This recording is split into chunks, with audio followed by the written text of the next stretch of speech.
আজকের এই জুমা পূর্ব অধিবেশনে আমরা সংক্ষিপ্ত সময়ে যারা পথভ্রষ্টদের মধ্যে শ্রেষ্ঠ পথভ্রষ্ট, আল্লাহ রাব্বুল আলামিনের লানত-প্রাপ্ত সেই ইহুদিদের মধ্যে থেকে আল্লাহ রাব্বুল আলামিন তাদের যে 4টি দোষের কথা বলেছেন, যেই 4 অপরাধ তাদের প্রত্যেকটি জ্ঞানীগুণী, তাদের মধ্যেকার যারা পণ্ডিত তাদের মধ্যে ছিল, এবং এই 4 অপরাধের কারণে মূলত তারা ধ্বংসপ্রাপ্ত এবং লানতপ্রাপ্তদের মধ্যে অন্তর্ভুক্ত।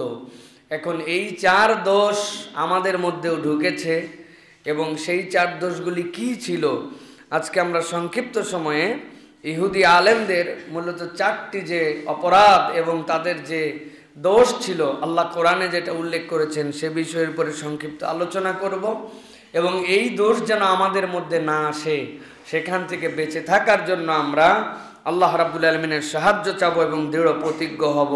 আল্লাহ রাব্বুল আলামিন যা শুনবো তার উপরে আমল করার তৌফিক দান করেন। প্রিয় ভাইয়েরা, আল্লাহ রাব্বুল আলামিন কোরআনুল কারীমের মধ্যে ইহুদিদের অনেকগুলি আচার আচরণ, তাদের যে সকল পয়গম্বরদের সাথে ব্যবহার, এইগুলো আল্লাহ রাব্বুল আলামিন উল্লেখ করেছেন। তবে আল্লাহ রাব্বুল আলামিন তাদের মধ্যে যারা আলেম ছিল তাদের বকে যাওয়ার কারণে, এই আলেমদের বিভ্রান্তির কারণে, পথভ্রষ্টতার কারণে আল্লাহ রাব্বুল আলামিন বলেছেন যে বাকি তাদের যে অনুসারীরা ছিল তারা ধীরে ধীরে পথভ্রষ্ট হয়েছে। এর 1 নম্বর অপরাধ ছিল যে তারা কিতমানুল ইলম ছিল। আল্লাহ রাব্বুল আলামিন তাদের প্রতি যে আসমানি বিধান দিতেন, এই আসমানি বিধানগুলোকে তারা গোপন করত। তারা জানতো কিন্তু মানুষকে জানাতো না, অথবা বিধিবিধানকে তারা নিজেদের স্বার্থে ব্যবহার করে তারা এইটাকে গোপন করে রাখতো। আল্লাহ এটাকে বলেছেন কোরআনুল কারীমের ভাষায় কিতমান। 1 নম্বর অপরাধ তারা ছিল কিতমান, তাদের মধ্যে ছিল আল্লাহর বিধানকে গোপন করত। আল্লাহ রাব্বুল আলামিন সূরা বাকারার 159 নম্বর আয়াতের মধ্যে এটার বর্ণনা দিয়েছেন। আল্লাহ রাব্বুল আলামিন বলছেন, ইন্নাল্লাযীনা ইয়াকতুমুনা মা আনজালনা মিনাল বায়্যিনাতি ওয়াল হুদা। আল্লাহ বলছেন যারা আল্লাহ রাব্বুল আলামিনের পক্ষ থেকে যে সুস্পষ্ট বার্তা, সুস্পষ্ট হেদায়েত এসেছিল, এই হেদায়েত আসার পরে, অবতীর্ণ হওয়ার পরেও এইগুলাকে যারা গোপন করত, মিন বাদি মা বায়্যানাহু লিন-নাসি ফিল কিতাব। আল্লাহ বলছেন এরকম নয় যেটা কেবলমাত্র রুহে রুহে দিয়ে দেওয়া হয়েছে, এটার ব্যাপারে তাদের ধারণা ছিল না, বিষয়টি এরকম নয়।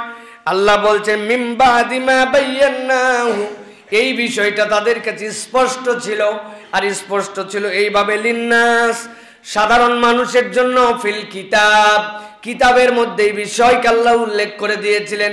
কিন্তু আল্লাহর বিধান জানার পরেও, কিতাব আসার পরেও যেটি মানুষের কাছে জানানো লাগবে, তারা স্বার্থপরতায় নিজেদের কারণে ওই মানুষগুলো তখন আল্লাহর বিধানকে গোপন রাখতো। এই গোপন রাখার কারণে নিজেরা যেরকম কিতমানের অপরাধী, ঠিক একই রকম ভাবে আল্লাহর হেদায়েত থেকে ওই মানুষগুলাকে তারা বঞ্চিত করেছিল। সুতরাং আল্লাহর এই বিধান অপরাধ হিসাবে তারা গোপন করে রাখার কারণে 2 ধরনের অপরাধী ছিল তারা। একটা হেদায়েতের বিষয় মানুষকে জানাই নাই, 2 নম্বরে নিজেরা জানার পরেও সেটা প্রকাশ করে নাই। আল্লাহ রাব্বুল আলামিন বলছেন উলাইকা ইয়ালআনুহুমুল্লাহু ওয়া ইয়ালআনুহুমুল লাঈনুন। আল্লাহ বলছেন তাদের প্রতি আল্লাহর লানত, আর আল্লাহর হয়ে যারা লানত দেয় কিয়ামত পর্যন্ত সব কিছু কুল কায়নাতের লানত তাদের উপরে। নাউযুবিল্লাহি মিন। এই যে আল্লাহর বিধান জানলাম, গোপন করে রাখলাম, আল্লাহ রাব্বুল বিধান মানুষকে জানালাম না, এটার দ্বারা আল্লাহ রাব্বুল আলামিন মূলত ইঙ্গিত কোন দিকে করছেন? মুফাসসিররা ইজমার পর্যায়ে সব মুফাসসিররা একমত, আল্লাহ রাব্বুল আলামিন কোরআনুল কারীমের মধ্যে জানিয়েছিলেন যে যত পূর্ববর্তী কিতাব আসছে সকল কিতাবের মধ্যে সর্বশেষ একজন পয়গম্বর, তার বৈশিষ্ট্য, আল্লাহর পক্ষ থেকে তার নির্ধারিত নাম, সমাজে তার পরিচিত নাম, এবং কোন অঞ্চলে তিনি জন্মগ্রহণ করবেন কোথায় হিজরত করবেন? আল্লাহ স্পষ্টভাবে আদম আলাইহিস সালাম থেকে শুরু করে মুসা ঈসা আলাইহিস সালাম পর্যন্ত সব আসমানি কিতাব যাদেরকে দিয়েছেন সবগুলাতে আল্লাহ জানাইছিলেন তিনি ছিলেন আপনার আমার নবী মুহাম্মদুর রাসূলুল্লাহ সাল্লাল্লাহু আলাইহি সাল্লাম। এই জন্য ইহুদিরা নাসারারা বলতো, আরে মক্কার মুশরিকের দল, তোমাদের তো বিরাট কপাল খারাপ, অল্প কয়েকদিন পরে একজন পয়গম্বর এসে যাবেন, আমরা তার জন্ম বৃত্তান্ত জানি, তার সব জানি, তিনি আসলে আমরা সবার আগে তার অনুসারী হব, তোমরা সবগুলো ওই দিন পস্তাবে। কিন্তু এই জ্ঞান জানার পরেও সীমিত ছোট্ট একটু স্বার্থের কারণে ইব্রাহিম আলাইহিস সালামের নসলে দুইটা, ইসহাক আলাইহিস সালাম, ইসমাঈল আলাইহিস সালাম, নবী আসলেন কিন্তু ইসমাঈল আলাইহিস সালামের বংশ থেকে আসলেন, ইসহাক আলাইহিস সালাম থেকে আসলেন না। শুধু এই একটা কারণে, অন্য কোনো কারণ নাই, সব তারা জানতো। জানার পরেও আল্লাহ বলছেন তারা মুহাম্মদ সাল্লাল্লাহু আলাইহি ওয়াসাল্লামকে অস্বীকার করলো, নবীর দ্বীনকে অস্বীকার করলো, তারা আল্লাহর আয়াতকে অস্বীকার করলো এবং তাদের যত অনুসারী ছিল সবাইকে বিভ্রান্ত করলো। সুতরাং আল্লাহর বিধান জানার পরেও, আল্লাহর দ্বীন জানার পরেও কেউ যদি এটাকে গোপন করে, এটা ইহুদি আলেমদের বৈশিষ্ট্য। অতএব এই দোষে দুষ্ট হয়ে আল্লাহ বলছেন উলাইকা ইয়ালআনুহুমুল্লাহ ওয়া ইয়ালআনুহুমুল লাঈনুন, আসমান জমিনে যারা লানত করে সত্যকে অস্বীকার করার কারণে কিয়ামত পর্যন্ত এদের প্রতি লানত আসতেই থাকবে। নাউযুবিল্লাহি মিন যালিক। প্রিয় ভাইরা, আল্লাহ বলছেন তবে ইল্লাল্লাযীনা তাবু ওয়াসলাহু ওয়া বায়্যানু, তবে তিনটা গুণে যদি তোমরা নিজেদেরকে রূপান্তর করতে পারো, আল্লাহর দিকে আবার ফেরত আসছো, নেক কর্ম করতে শুরু করেছো, ও বাইয়ানু, আর তোমাদের কাছে যেটা গোপন করেছিলে ওইটাকে তোমরা প্রকাশ করে দিয়েছো, ফাউলাইকা আতুবু আলাইহিম, তাদের তওবা আল্লাহ কবুল করবেন। এছাড়া তওবা কবুল করার কোনো সুযোগ নাই। সুতরাং কোন ইহুদি যদি এখন মুসলিম হতে চায়, প্রথম তাকে কি বলতে হবে? কেবল আমাদের মতো বললেই হবে না, আশহাদু আল্লা ইলাহা ইল্লাল্লাহ আশহাদু আন্না মুহাম্মাদান আবদুর রাসূল, এটা বললে হবে না। ইহুদিদের ঈমান আনার পদ্ধতি, তাকে প্রথমে বলতে হবে আমি আমার দ্বীনকে যেটা অনুসরণ করতাম সেটাকে ত্যাগ করে ফেরত আসলাম, এরপরে আমি নেক কর্ম করব ঘোষণা দিলাম। 3 নম্বর বাইয়ানু, তার মুখ দিয়ে এটা ঘোষণা দিতে হবে অতীতের কিতাবে মুহাম্মদ সাল্লাল্লাহু আলাইহি ওয়াসাল্লামের ব্যাপারে এই বিধিবিধান ছিল, আর আমি এখন ঘোষণা করতেছি আল্লাহ ছাড়া উপাস্য নাই, মুহাম্মদ সাল্লাল্লাহু আলাইহি ওয়াসাল্লাম আল্লাহ রাসূল। এই পদ্ধতিতে কেউ যদি আসে, আল্লাহ বলছেন তার তওবা কবুল হবে, নচেত তাদের তওবা কবুল হবে না। নাউযুবিল্লাহি মিন যালিক। প্রিয় ভাইয়েরা, সুতরাং এটা হচ্ছে সেই ইহুদিদের বৈশিষ্ট্য যে ইহুদিরা আল্লাহর জ্ঞান জানার পরেও আল্লাহর জ্ঞানকে তারা কুক্ষিগত করে রাখতো। আল্লাহ রাব্বুল আলামিন যে কিতাব, ওই কিতাব মানুষের কাছে জানাতো না। এখন আপনি খেয়াল করলে দেখবেন আমাদের সমাজেও এখন ওলামায়ে কেরামের কিছু কিছু গ্রেড পার্থক্য হচ্ছে। সর্বকালেই ছিল এটা, কিছু কিছু আলেম হয়ে গেছে এখন দরবারি আলেম, আছে না ভাই? দরবার যেভাবে চায় উনি সেভাবে উপস্থাপন করে।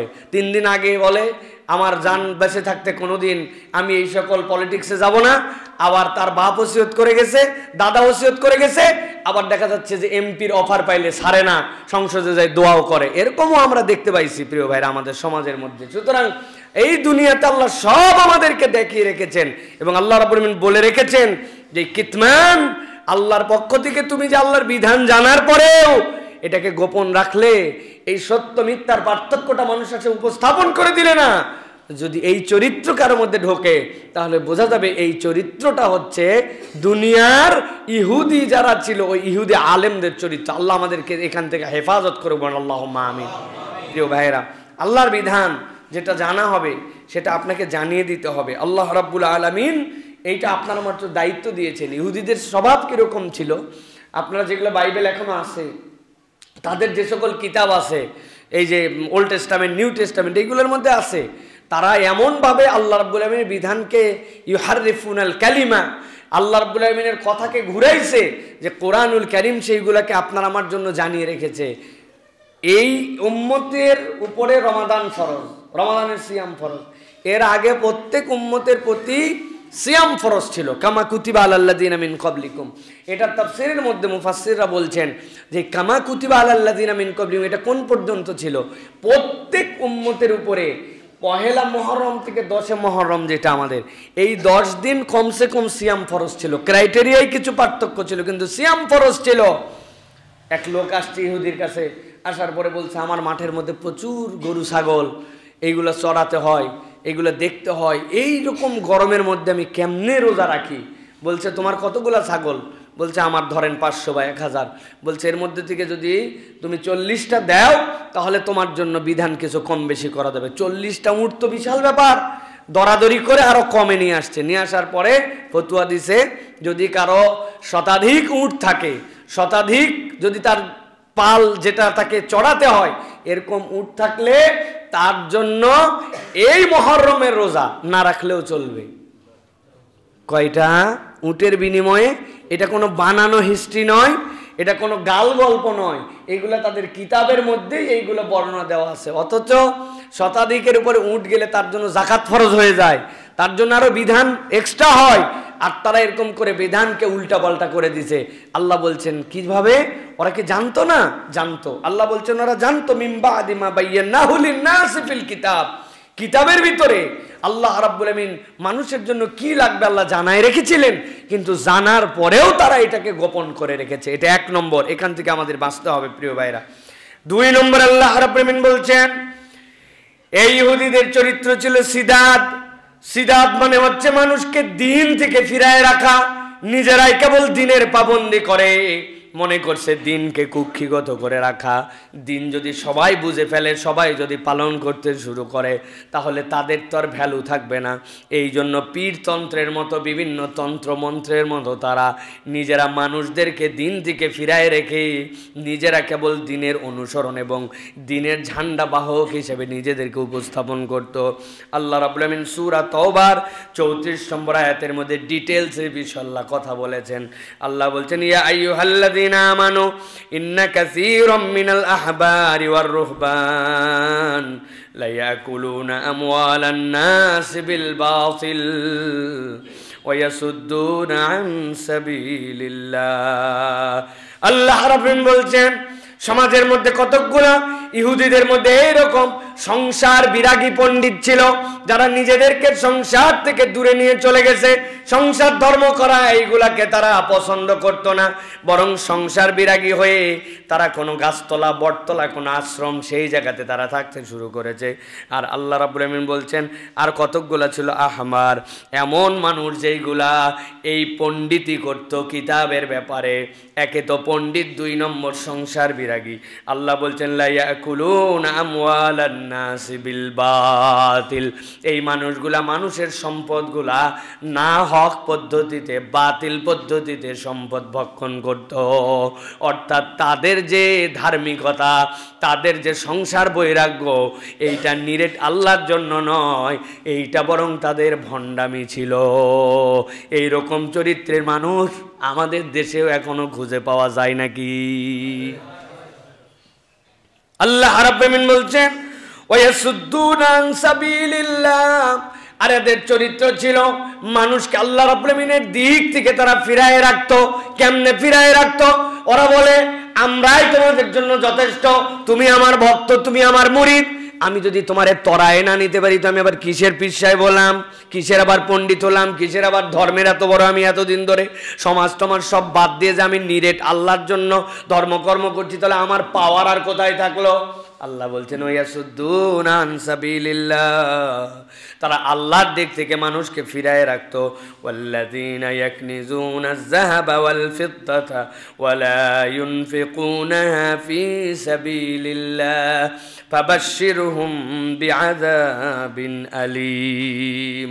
আর আল্লাহ রাব্বুল বলছেন তোমাদের মধ্যে যারা যাকাত দেয় না, তোমাদের মধ্যে থেকে যাদের স্বর্ণ রৌপ্য সম্পদ এইগুলাকে ইয়াকনিজুন, এইগুলাকে কুক্ষিগত করে রাখে, মনে করে এইগুলা আমার কামাই, আমার কষ্টের ধন, আমার হাতের উপার্জন, আল্লাহ বলছেন এইগুলার থেকে ব্যয় করে না, এইগুলার থেকে যাকাত দেয় না।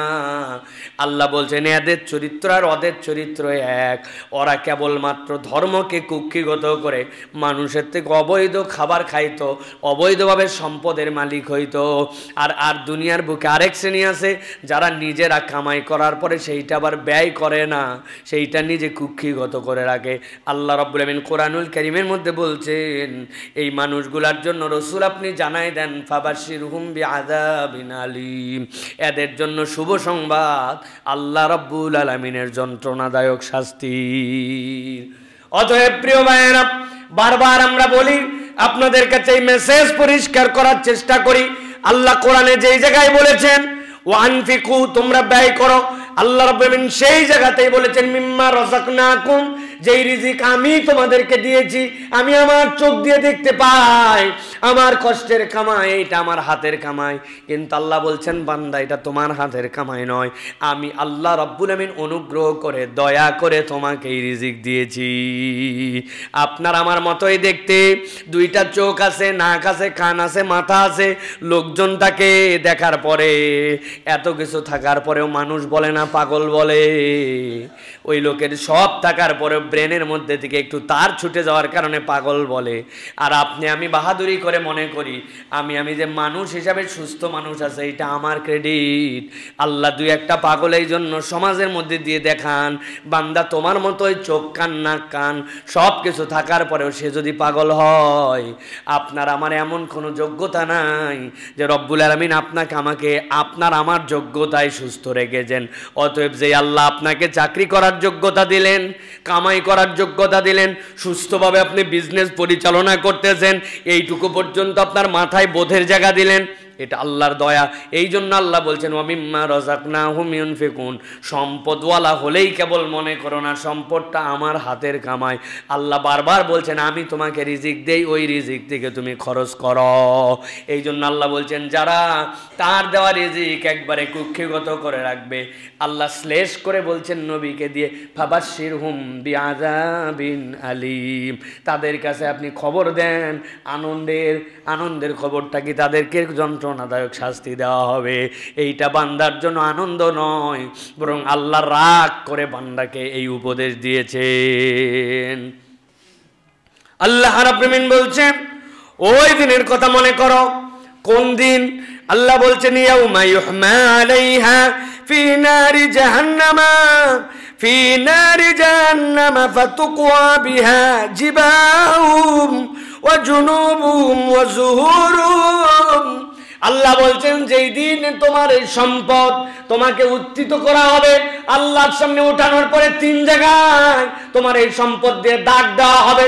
হাসরের ময়দানে সব শ্রেণীর মানুষ থাকবে, কিন্তু মানুষ দেখলে বুঝবে যাদের কপালে চিহ্ন, যাদের পিছনে চিহ্ন, আর যাদের পাঁজরে চিহ্ন।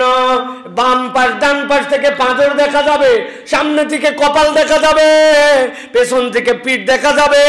আল্লাহ বলছেন ওই দিনের জন্য ভয় করো, যেই দিন আল্লাহ উঠানোর পরে আল্লাহর যে হক ছিল সম্পদে, ওই যাকাত তুমি দাও নাই, গরিবের হক দাও নাই, আত্মীয়দের হক দাও নাই, তোমার বোনটা তোমার পিছে ঘুরতে ঘুরতে মরার বয়স হয়ে গেল, তুমি ভাই হিসাবে আজ পর্যন্ত তার যে পিতার ওয়ারিসনামা বন্টন করে দেও নাই, ধোকা দিয়ে ভাইরে ঠকাইছিলে, বোনরে ঠকাইছিলে।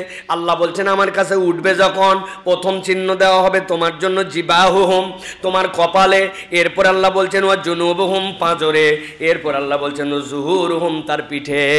আল্লাহ এমন চিহ্ন দিয়ে দিবেন পুরা হাসরের ময়দানে বিচার হওয়ার আগেই ওই বান্দা অপমানিত হয়ে যাবে।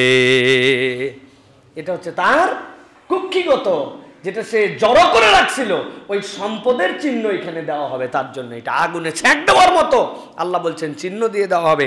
আল্লাহ এরপরে বলছেন হাযা মা কানাসতুম লিআনফুসিকুম ফাযুকু মা কুনতুম তাকনিজুন, এটা তোমরা তো সেই সম্পদ যেটা তোমরা নিজেদের জন্য জড়ো করে রাখছিলে। অতএব আজকে সেই সম্পদের স্বাদ তোমরা বহন করো, আজকে সেই সম্পদের স্বাদ উপভোগ করো। প্রিয় ভাইরা, যেই সম্পদ আমরা নিজেরা জড়ো করে ফেলতেছি, যেই সম্পদ আমরা একদম আল্লাহর দিন থেকে যে সম্পদ আমাদেরকে ফিরায় রেখে দিচ্ছে, কামায় আর কামায়, হালাল আর হারাম কোনো বিশ্লেষণ নাই। হালাল হওয়ার পরেও সেটাকে আমি আল্লাহর দেওয়া খাত অনুযায়ী আবার যে ব্যয়ের খাত আছে সেখানে ব্যয় করি না। এই সম্পদ আমাদের জন্য বিপদের কারণ হবে। প্রিয় ভাইরা, এই সম্পদ বাড়ানো যেটা দিন থেকে ফিরায় রাখে। আল্লাহ বলছেন এটা কাদের চরিত্র? ইহুদিদের চরিত্র ছিল। ওদের চরিত্রই ছিল দিনকেও ব্যবহার করতো সম্পদ উপার্জনের জন্য।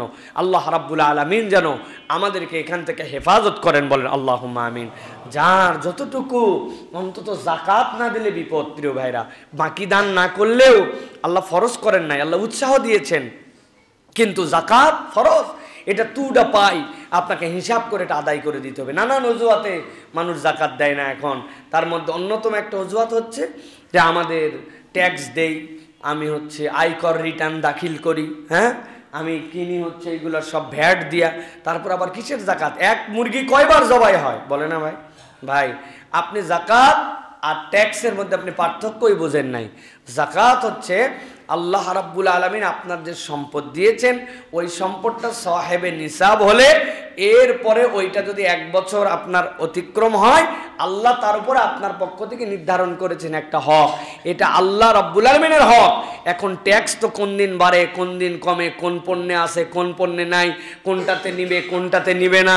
আয়কর রিটার্নের এক পদ্ধতিতে 5-3 লাখ টাকা পর্যন্ত হলে হবে, আবার বলবে 1 লাখের নিচে হলে দেওয়া লাগবে না, 10 লাখের উপর হলে ডবল দেওয়া লাগবে। এইগুলার সাথে জাকাতের কোনো সম্পর্ক নাই। জাকাত ইন্ডিভিজুয়াল টার্ম, এটা ফরজ। আমরা যখন আমানতু বিল্লাহি ওয়া মালাইকাতি ওয়া কুতুবিহি বলছি, ওই কিতাবের বিধান।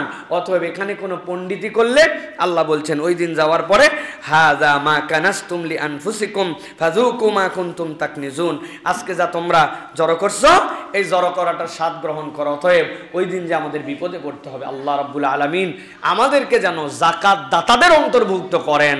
আল্লাহ রাব্বুল আলামিনের দিন থেকে যেন আমরা কোনো অজুহাতে, কোনো ফতোয়ায়, এরকম বাজে দিনের ব্যাড প্র্যাকটিসে আমরা যেন এখান থেকে দূরে সরে না যাই। আল্লাহ যেন আমাদেরকে হেফাজত করেন, বল আল্লাহুম্মা আমিন।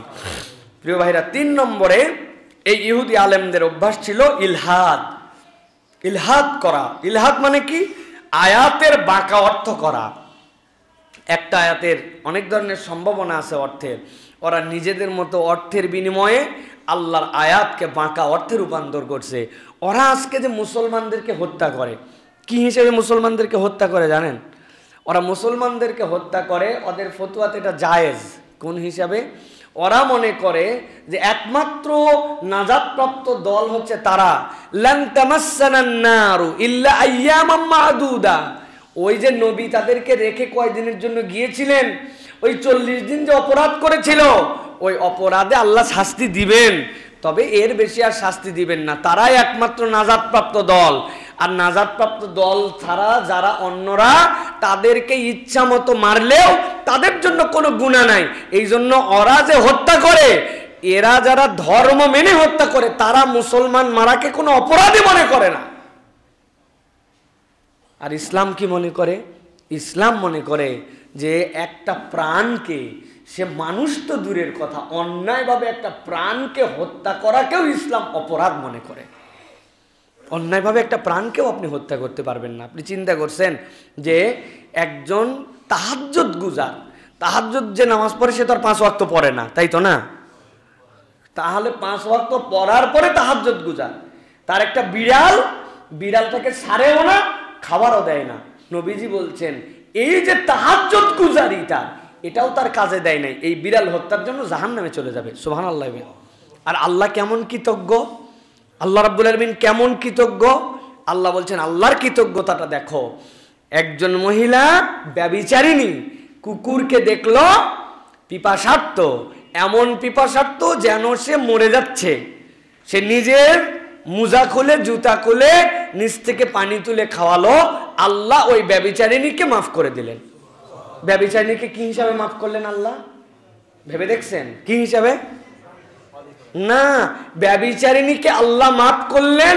আল্লাহ নিজে শাকুর, আল্লাহ নিজে কৃতজ্ঞ, কৃতজ্ঞতা আদায় করছেন রব্বুল আলামিন যে আমার বান্দি অপরাধী হোক কিন্তু একটা প্রাণে দয়া করছে। আল্লাহ কৃতজ্ঞতায় তার ওই ব্যভিচার সকল গুনাহ আল্লাহ মাফ করে দিয়েছেন। আপনি বুঝতে পারেন নাই? আল্লাহ রাব্বুল আলামিন কৃতজ্ঞতা আদায় করছেন। সুবহানাল্লাহি বিহামদিহি।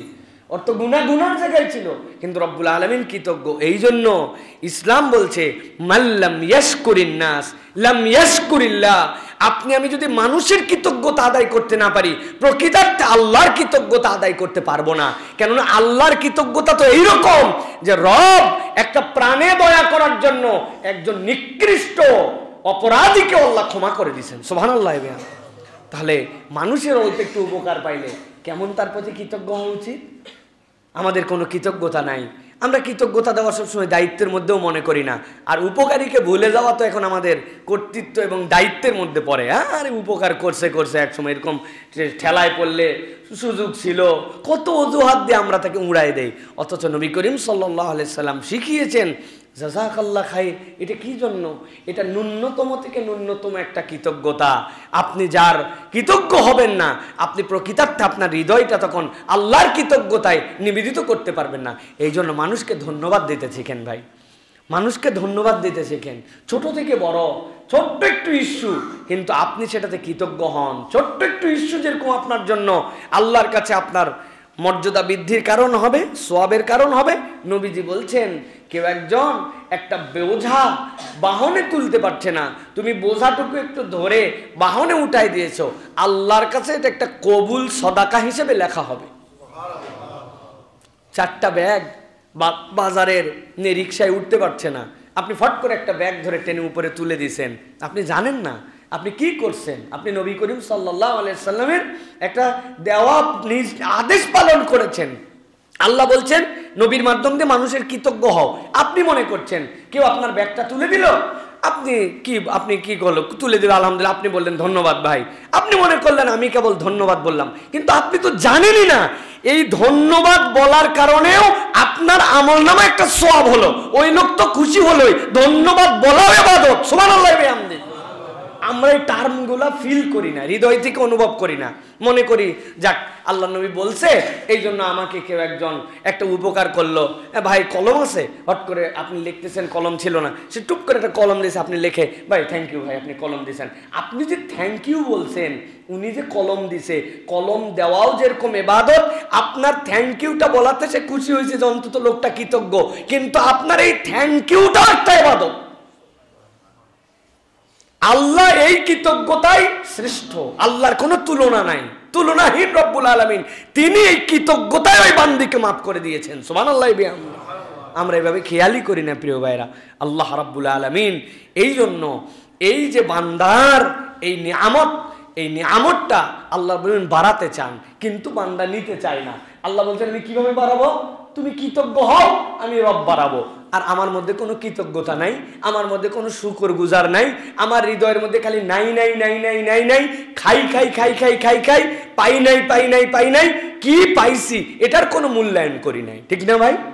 আব্দুল্লাহ জাহাঙ্গীর রহমাহুল্লাহ বলতেন আপনাদের কাছে যদি আমি বলি যে আজকে সকাল থেকে আপনার অপ্রাপ্তি কি, তালিকাটা এত দীর্ঘ হবে। আর বলেন না, সকালে উঠেই তো বউ খেউ খেউ করা শুরু করলো, এরপরে বাজারের লিস্ট ধরাই দিল, বাজারে যায় আর বলেন না ভাই, যে জিনিসপত্রের দাম কেনার নাই সামর্থ্য, এরপরে বাজারওয়ালাও ভালো ব্যবহার করলো না, রিক্সাওয়ালা পর্যন্ত দাম দর করার আগেই উঠার কারণে নামার পরে আমার ঠকারও, এরপরে বাড়িতে আসার পর যে রান্না, এই রান্না ভাই ভাল লাগে না ভাই, আর কত একরকম, মানে আমার পুরা স্মৃতিতে যা আছে সব অপ্রাপ্তির তালিকায়।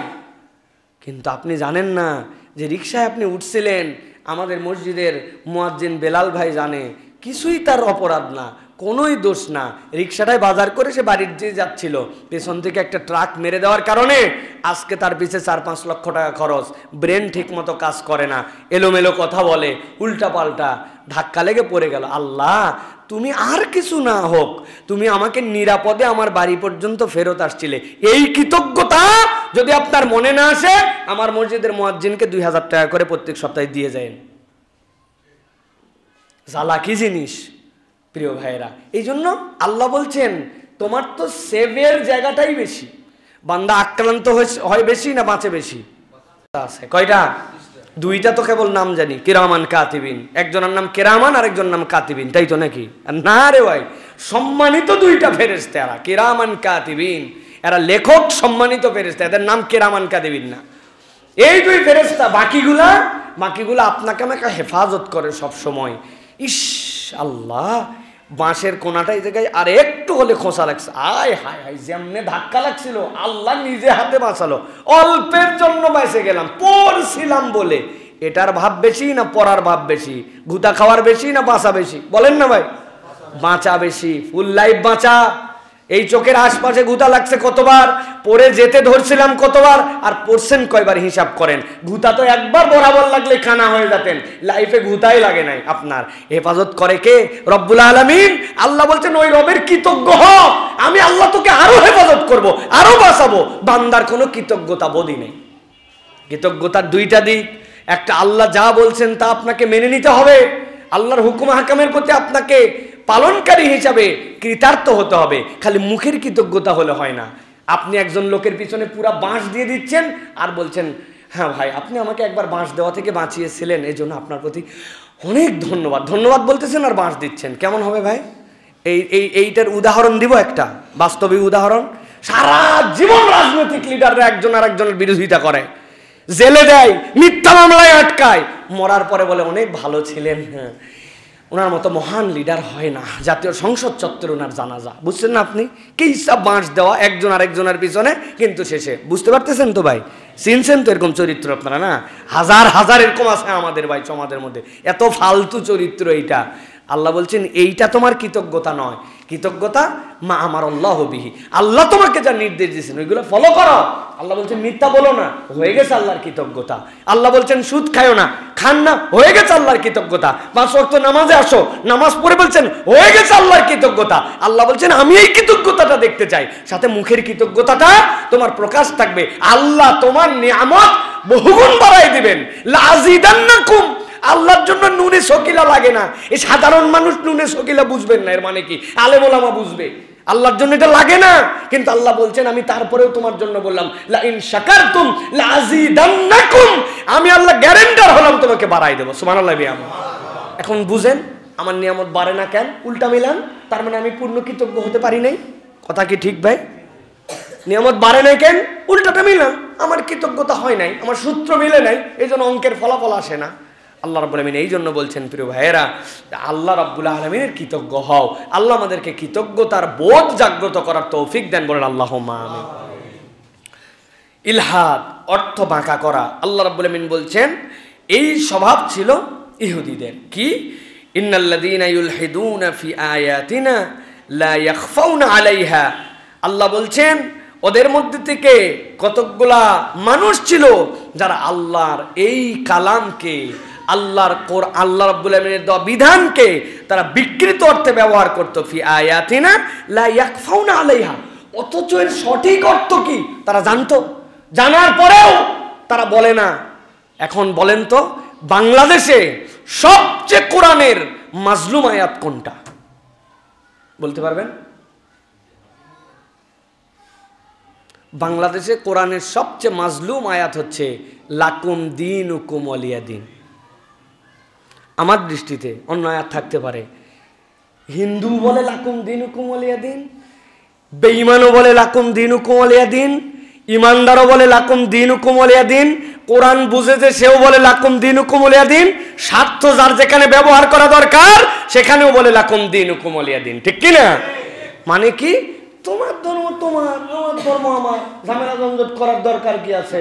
আসো মিলেমিশে আমরা চলি, ধর্ম যার যার, উৎসব সবার, সমস্যা কোথায়? ঠিক না ভাই?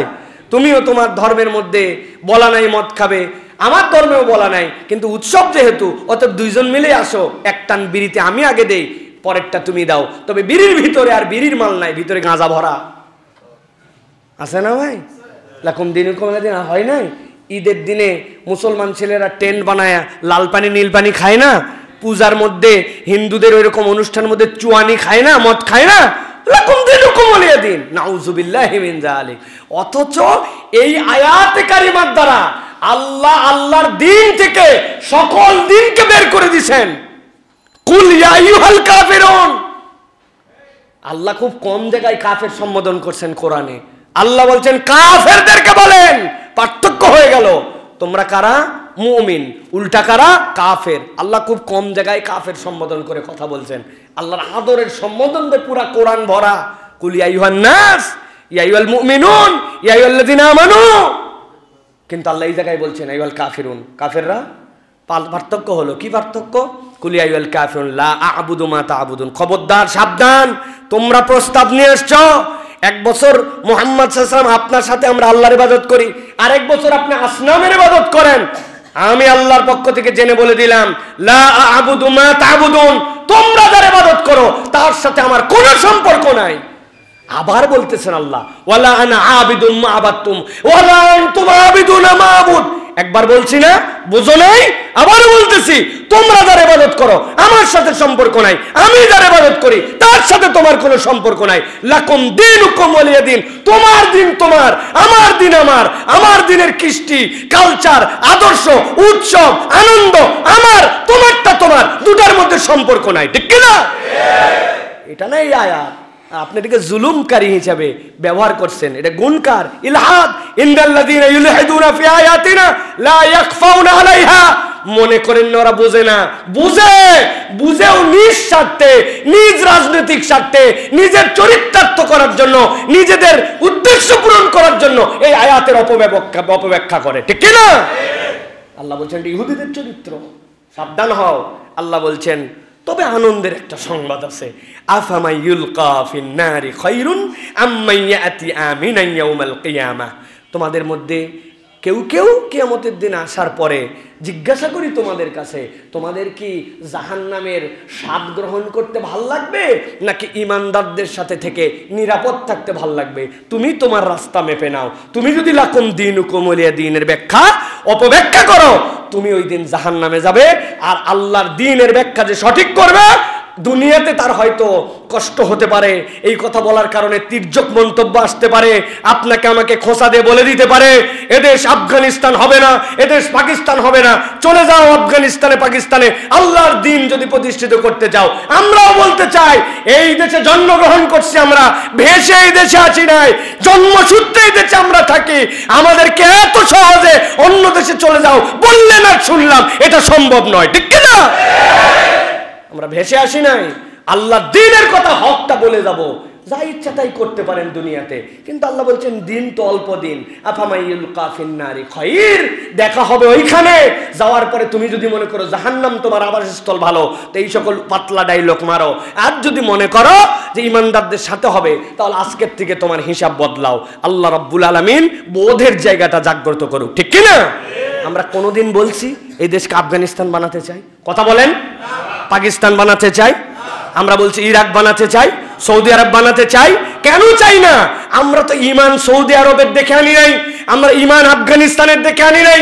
আমরা কখনো বলি নাই আমানতু বিল্লাহি ওয়া কামা আমানাল আফগানি ওয়া কামা আমানাস সৌদি, বলছি কোনোদিন? আমরা বলছি আমানতু বিল্লাহি ওয়া মালাইকাতু ওয়া কুতুবিহি, আল্লাহ তোমার দ্বীনের উপরে আমরা ঈমান আনলাম। সৌদি আরবে গান বাজনা জায়েজ করতেছে মাঝে মাঝে, সৌদি আরবে মাঝে মাঝে মদের বার উন্মুক্ত করে দিচ্ছে। সৌদি আরবে নিয়ে যাওয়ার পরে বিদেশি প্লেয়ারদেরকে সুযোগ সুবিধা দেওয়ার জন্য তাদের জন্য অবৈধ অবিবাহিত মহিলার সাথে থাকাকেও বৈধ করতেছে। সৌদি আরবে এইগুলা বৈধ করতেছে মানে কি আমরা কে বলবো আমাদের দ্বীনের মধ্যেও এটা বৈধ হয়ে গেছে? দ্বীনের বুঝ বিরাট বড় বুঝ। এমন কথা বলেন না যে এই কথা বলার দ্বারা টার্গেট করে ঈর্ষান্বিত হয়ে কথা একটা বলেন, কিন্তু যেটা বলার দ্বারে মানুষ মুসলমানের থেকে ইসলাম থেকে বের হয়ে যায়। আপনি যখন আল্লাহ আল্লাহ রসুলের বিধান পছন্দ করবেন না, বাস্তবায়ন হোক না হোক, কবে হবে কখন হবে জানি না, কিন্তু আপনাকে স্বীকার করতে হবে আল্লাহর দ্বীনের থেকে উত্তম কোনো বিধান নাই। এর নাম ঈমান, আর এটা না থাকলে আপনার ঈমান নাই। দুনিয়ার সবাই একটা বলতে পারে আপনার ঈমান নাই, এটাই ইসলাম। এটা কোনো টুটকা ফাটকা বিষয় নয়। আল্লাহ আমাদেরকে বোঝার তৌফিক দেন, বলেন আল্লাহুম্মা আমিন। কিছু লোকের মুখ এত বেড়ে গেছে, যা ইচ্ছা তাই বলে, কেউ কিছু বলে না, তাদেরকে বলার বাহিরে চলে গেছে। তারা মনে করছে আল্লাহ তাদের জন্যই বলে দিয়েছেন ই'লামু মা শি'তুম, যা মন চাই করো। কি বলছেন? ই'লামু ই'মালু মা শি'তুম, ই'মালু মা শি'তুম, যা ইচ্ছা করো, সিদ্ধান্ত তোমার। হয় জাহান্নামের সাদাশোধন করবে, নচেত তুমি আল্লাহ রাব্বুল আলামিনের কাছে যাওয়ার পরে নিরাপত্তা পাবে। ইন্নাহু বিমা তা'মালুনা বাসীর। আল্লাহ বলছেন তোমরা যা করো রব সব দেখে। ধরে ধরে ধরে না, ধরলে রব। আল্লাহ রাব্বুল আমিন এই দীক্ষাটা আমাদেরকে দিয়ে রাখছেন। আল্লাহ এই জন্য বলছেন, ইহুদিবাদী চরিত্রের মধ্যে তোমরা নিমজ্জিত হয় না। খবরদার, দিনের কোনো আয়াত বুঝি না, চুপ করে থাকবো, কিন্তু নিজের ইচ্ছা মতো মনে হয় এটাতে এরকম মনে হয়, আল্লাহ ভাবে বলছেন খবরদার কোনো অপব্যাখ্যা করবেন না। অপব্যাখ্যা ভয়ঙ্কর। আল্লাহ আমাদেরকে হেদায়েত দান করবো, আল্লাহুম্মা আমিন। বাংলাদেশের সবচেয়ে বেশি মুফাসসির কোন অঞ্চলে থাকে বলেন তো ভাই, বলতে পারবেন? মানিকগঞ্জ সবচেয়ে বড় মুফাসসির, হাদিসের বেত্তা। এক একজন গাজির গান, পালা গান, নাট্য গান, শয়তানি গান, এ গান, আর ওই জায়গাতে গান গায় আর কোরআন হাদিসের ব্যাখ্যা করে। সিয়াসিত্তাতে মেশকাত শরীফ পর্যন্ত আছে, আপনারা তো জানেনই না কিছু। ভালো করে পড়ালেখা করেন ওনাদের কাছ থেকে, প্রিয় ভাইয়েরা। এরা হচ্ছে এই অঞ্চল। আল্লাহ এদেরকে হেদায়েত দান করবেন, আল্লাহুম্মা আমিন। সামনে আবার মুসলমান নামধারী লোকই বসে থাকে ওই জায়গাতে, নামাজও পড়তে যায় দু এক ওয়াক্ত, কিন্তু ওরা যেভাবে ব্যাখ্যা করছে সেভাবে আপনি মেনে নিচ্ছেন। আল্লাহ রাব্বুল আলামিন এই যে কোরআনের অপব্যাখ্যা, আয়াত ইলহাদ, এখান থেকে আমাদেরকে হেফাজত করবেন, আল্লাহুম্মা আমিন। সর্বশেষ মুদহানাত, বাতিলের সাথে আপোষ করা, এটা হচ্ছে ইহুদিদের আরেকটা চরিত্র। আল্লাহ কোরআনুল কারীমের মধ্যে সেটা বলেছেন। সূরা কলমের মধ্যে আল্লাহ 9 নম্বর আয়াতের মধ্যে বলছে, ওয়াদ্দু লাউ তুদহিনু ফায়ুদহিনুন। তাদেরকে আপনি দেখবেন, তাদের মধ্যে কখনো তাদেরকে অনুসরণ করবেন না। কাদেরকে অনুসরণ করবে না? এই অনুসরণের আগে আল্লাহ বলছেন যারা আপোষকামী, সমঝোতার মধ্যে চলে আসে। কি সাংঘাতিক কথা! অথচ আল্লাহ বলছেন ফাসলিহু বাইনা আখাওয়াইকুম, তোমার ভাইদের মধ্যে তুমি সুলহ করো, সমঝোতার ভিত্তিতে চলো। তা আল্লাহ এই জায়গায় যে বললেন ওয়াদ্দু লাউ তুদহিনু ফায়ুদহিনুন, মানে কি? দ্বীনের মৌলিক বিষয় কোনো আপোষ নাই, ইমানের বিষয় আপোষ নাই। ইমান আপোষহীন। আপনি ইমানের প্রশ্নে আপনাকে অটল অবিচল থাকতে হবে। দুনিয়ার সবাই বলতে পারে, বিজ্ঞান প্রমাণ করে দিবে, হয়তো তার সাথে বিজ্ঞান প্রমাণও করে দিতে পারে, ওর মধ্যেও খেলা আছে, যে খেলা আপনি বুঝেন না।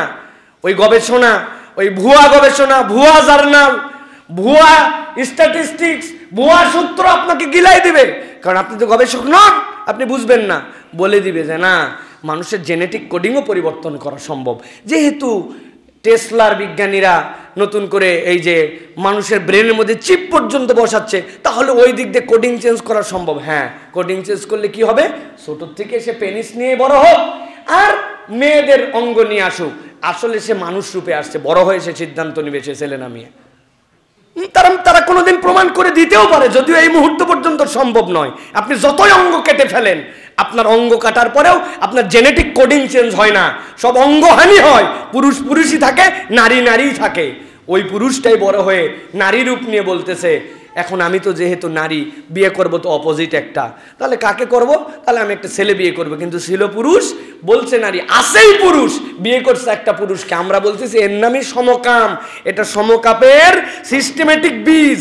একটা তো ঘোষণা দিয়ে, আরেকটা হচ্ছে ইনজেকশন দিয়ে আপনি ভিতর দিয়ে ঢুকাচ্ছেন। আপনি একটা মুখ দিয়ে খাওয়ান, দেখা যায়, আরেকটা আইভি দেন, আরেকটা আইএম দেন, ওইভাবে ইনজেকশন ঢুকান। আল্লাহ রাব্বুল আলামিনের দ্বীনকে বিকৃত করার জন্য যারা এরকম চেষ্টা করতেছে, ইমানদাররা কিয়ামত পর্যন্ত তাদের সাথে আপোষ করতে পারবে না। কথা পারবে না। সবাই মেনে নিছে, দুনিয়ার সবাই। ইন্দোনেশিয়া মানছে, মালয়েশিয়া মানছে, সৌদি আরব কথার কথা সবাই মানছে। তারপরে প্রকৃত ইমানদার কখনো ইমানের দাবিতে এই প্রসঙ্গে আপোষ করতে পারবে না। ইহুদিদের চরিত্র ছিল আপোষ করা, পয়সার বিনিময়ে। দাও, আমরা দুইজন মিলে আপোষ করে নেই, আপোষ করে আমরা নিজেদের মধ্যে একটা যেরকম ইচ্ছা সেরকম আমরা ধর্ম যাপন করি, এটাতে কোনো আপত্তি নেই। এটা ইহুদিবাদের চরিত্র। এই ইহুদিরা এখন এই জন্য আমাদের মধ্যে ঢুকায়। প্রিয় ভাইরা, কয়েকদিন আগে আব্দুল্লাহ ভাইয়ের একটা বক্তব্য হঠাৎ করে চোখে পড়ল।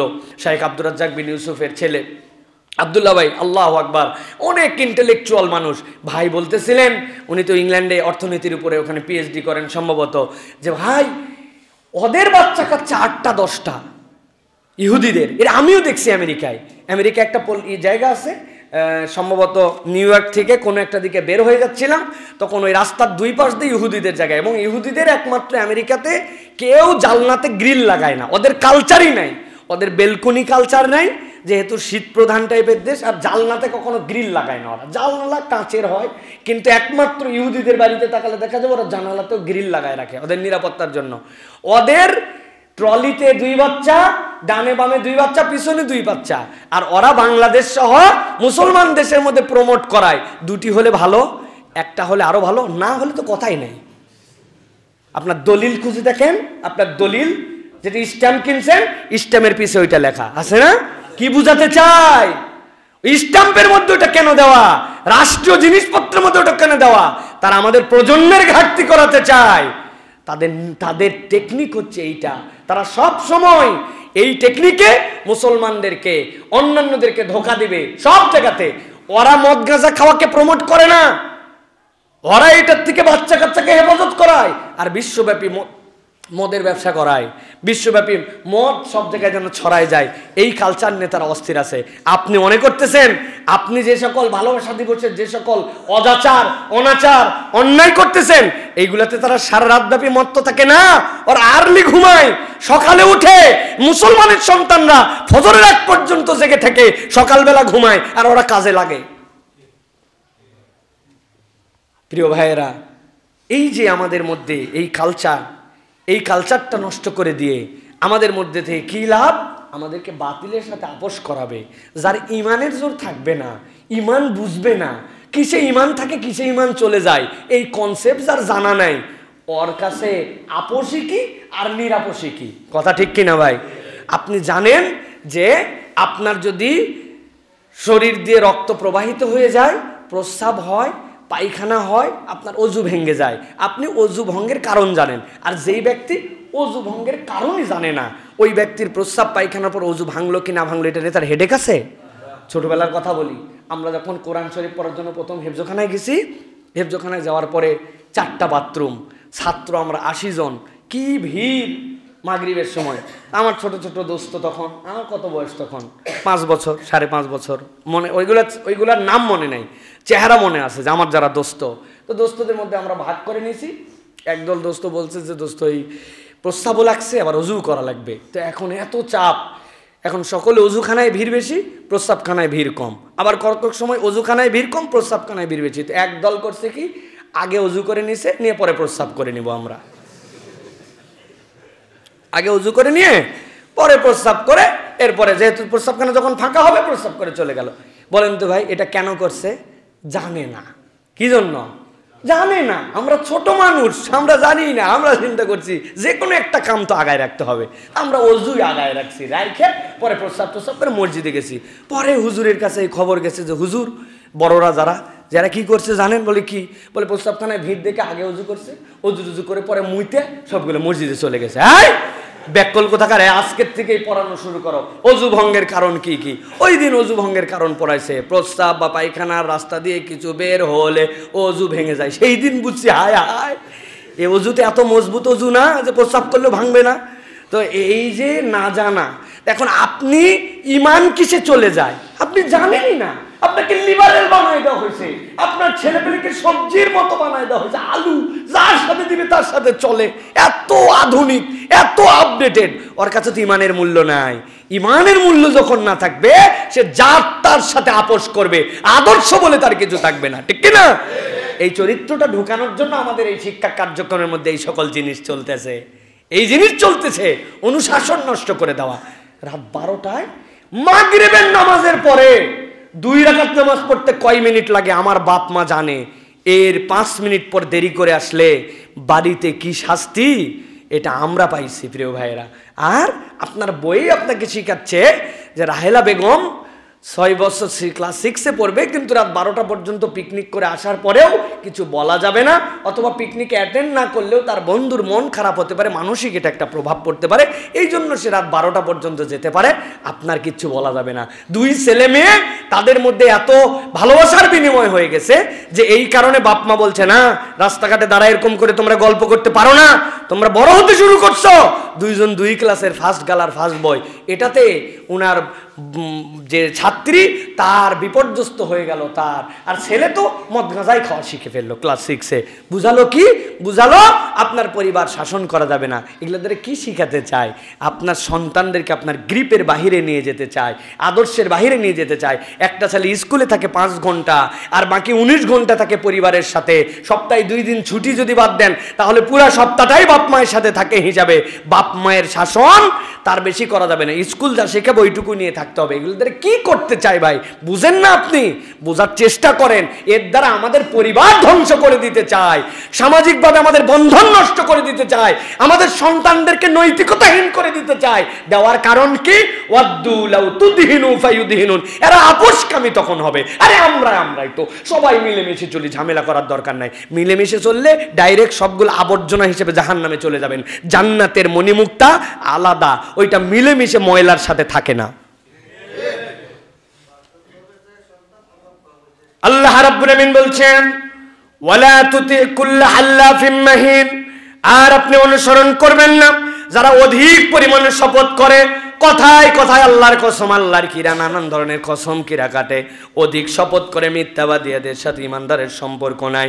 আল্লাহ এরপরে বলছেন এরা লাঞ্ছিত, এরা আল্লাহ রাব্বুল আমিনের কাছে প্রশংসিত নয়। এরপরে আল্লাহ বলছেন হাম্মাজিম মাশাইম বিনামিম। এদের মধ্যে নিন্দা করে, মানুষের চগলখড়ি করে আর মানুষের দোষ খুঁজে বের করে। এই চরিত্রওয়ালা যারা, তাদের সাথে ইমানদারদের সম্পর্ক থাকতে পারে না। রব্বুল আমিন এই আয়াতে কারিমাগুলা পাশাপাশি যখন এনেছেন, এইগুলা সবগুলা ইহুদি আলেমদের চরিত্র ছিল। আল্লাহ বলছেন মান্নাইল লিল খাইরি মুতাদিন আসিম। কল্যাণের কাজ কেউ করতে চাইলে কৌশলে কৌশলে তাকে বাধা দেয়, নিজেও করে না আবার বাধা দানকারী। এইগুলা সব ইহুদিদের চরিত্র। আল্লাহ বলছেন এইগুলা যেন ইমানদারদের সাথে যুক্ত না হয়। আর এই চরিত্রওয়ালা যদি কেউ হয়েও যায়, ইমানদার কখনো তার অনুসরণকারী হবে না। আল্লাহ আমাদেরকে বোঝার তৌফিক দান করেন প্রিয় ভাইরা। তাহলে 4টা চরিত্রের কথা বলছি, কিতমান, সিদাত, ইলহাদ, মুহদানাত। এই চরিত্রগুলোর থেকে আমাদের যেন কখনো আমরা যুক্ত না হই। যারা এই চরিত্রের মধ্যে আছে এদের থেকে আমাদেরকে বেঁচে থাকতে হবে প্রিয় ভাইরা।